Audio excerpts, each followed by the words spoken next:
We did a little bit of research on the experience in Scotland with the Gaelic medium primary schools, and could see that the development of that system of bilingual education actually brought real education benefits across the board in all subjects with children's education development. So we took this step, and it was quite a bold step at the time because it wasn't really in the mainstream thinking of government that we would actually create a Manx medium primary school. But the opportunity arose with the old St. John's primary school, and high expectations which were borne out several years later that the children would perform well across all subjects, having been taught mathematics, geography, history, and all these subjects in the medium of Manx,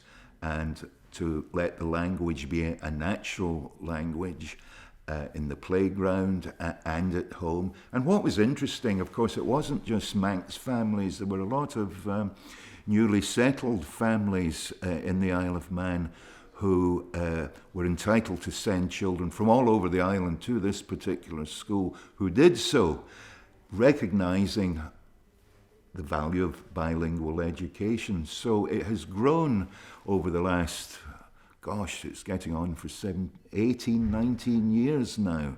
And it's something we're very proud of because it has made Manx a living language once more.